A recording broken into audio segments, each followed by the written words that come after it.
Hey guys, happy Batman Day. Tons of books to show you guys. Accumulated these in the past 3 months. They're gonna be all over the place, mainly Batman titles and Batman family titles. I'm gonna turn the camera around. Let's focus on the books. I know what you're saying, Johnny, it's Batman Day. You're not even wearing a Batman shirt. It has nothing to do with me not doing my laundry. It's just that every day's Batman Day. Okay, they're in the laundry.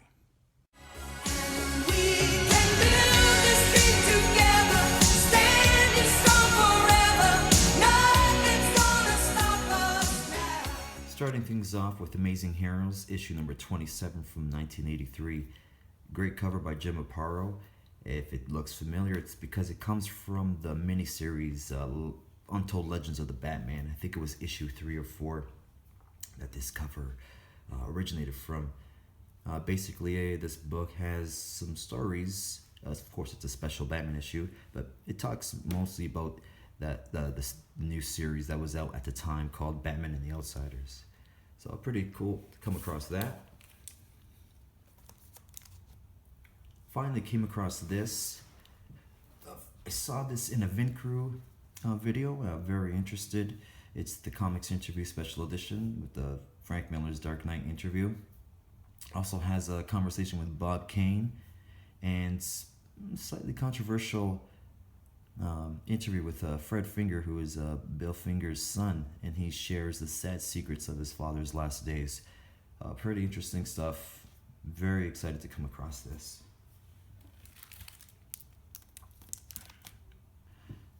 Very pleased to announce that I have all the printings of The Killing Joke. This is the second printing. It was actually it was the hardest printing to find.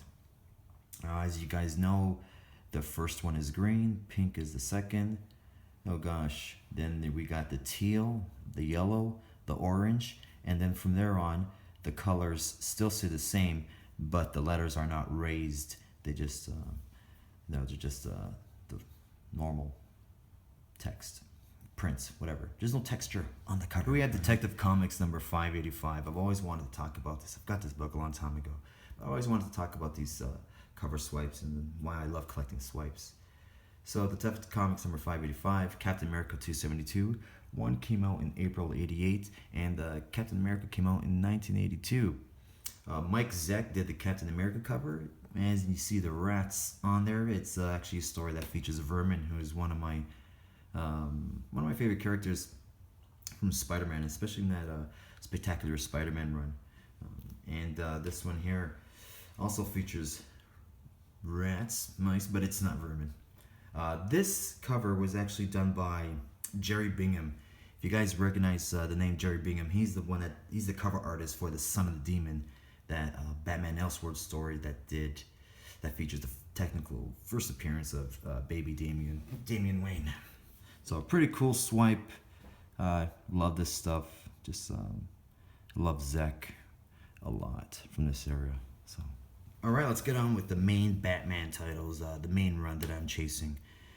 This is issue number 348 from 1982. As you see, the initials there on the cover is by Jim Aparo. It's a Jerry Conway story, and it features that gentleman right there, the Man-Bat. Batman number 360. This is the first appearance of Savage Skull. Pretty much unknown character. His name is Jack Crane. He was a cop. He got his face burned off, and he just seeks vengeance on his police buddies that kicked him out of the force. But great cover by Hannigan Giordano. Purples and whites and pinks actually work really well on this cover. We got Batman 382 from 1985, In Search of Catwoman. I don't really know who did this cover here. Doesn't matter. And Batman 386, which is the first appearance of Black Mask Roman Sionis, one of my favorite rogues from the Batman's rogue gallery. Has some fantastic backstory in this issue. As soon as he was born, he was dropped on his head.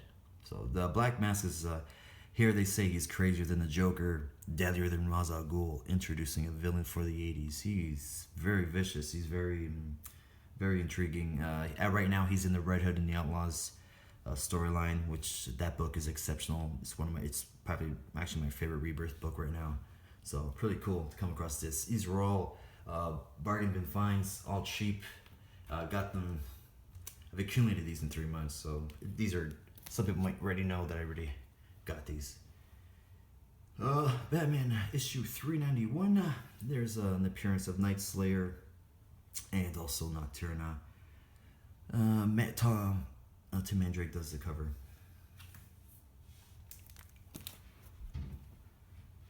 Yeah, Batman 401. This is an upgrade. John Byrne cover from 1986.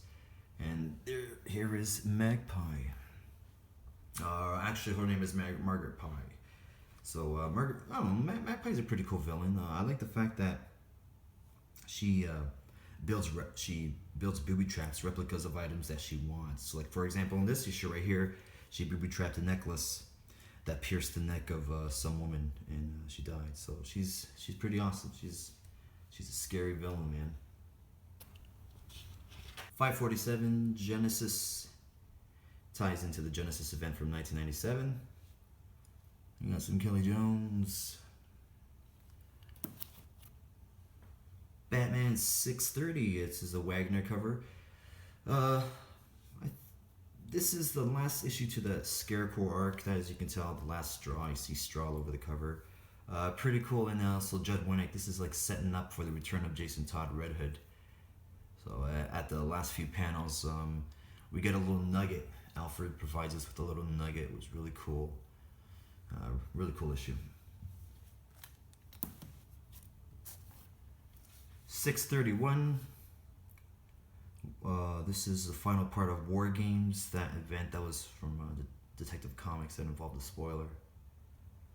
This is Act 1, Part 8 of 8. Another copy of Batman 655. Of course, we all know that this is in the last panel of this issue, it features Damian Wayne.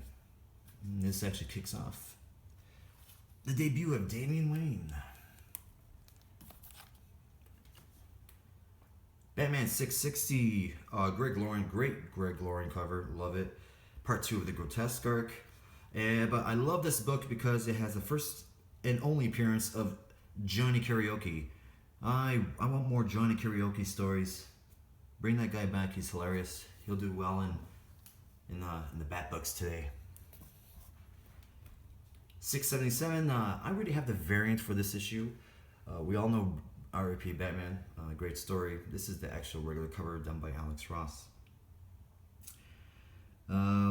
This is the issue where it has that ridiculous theory, the accusation that Thomas Wayne was a drug addict and Martha Wayne had an affair with Alfred, and Alfred is Bruce Wayne's father.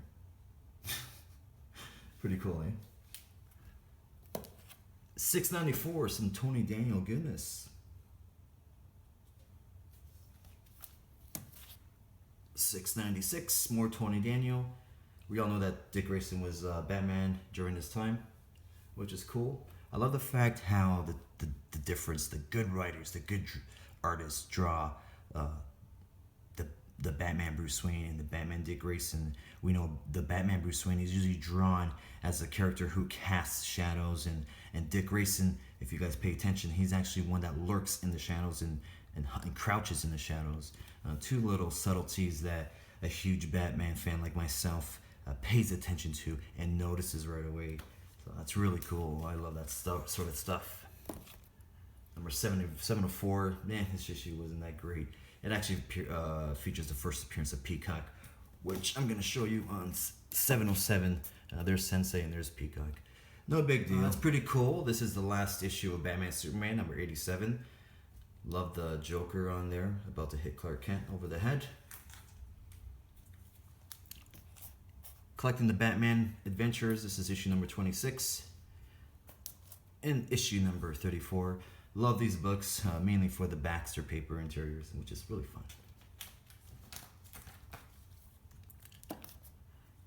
Detective Comics number 726. I bought this for the Joker story, and it is one heck of a Joker story. I was actually going to feature this in a video on its own. I was going to talk about this book.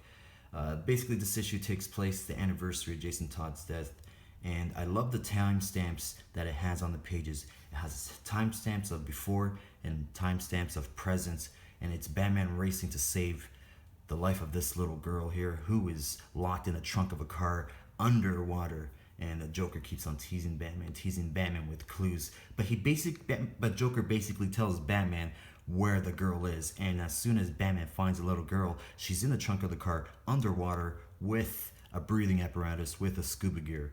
Joker wasn't gonna kill her. It was just such a mind game. It's great. I wish someone out there has read it. I would love to talk about this story, just to delve in more in the psychology of Batman and Joker's relationship. Really great stuff. Very underrated. And copy number 3 of My First Anarchy, Detective number 608, and copy number 4. These are great. If you see them for $0.25, don't leave them there. Pick them up. Pretty cool to find this for $1. This is Detective Comics Batman and Robin number 391. And got it because it's a Neil Adams cover. The story makes no sense at all. It's horrible, but great cover to the collection. And I'm almost done my Catwoman run. This is 33 Jim Balent covers. Pretty cool.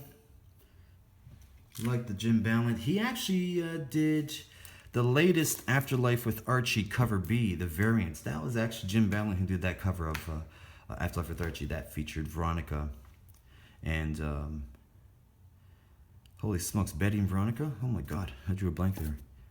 And there's issue number 68.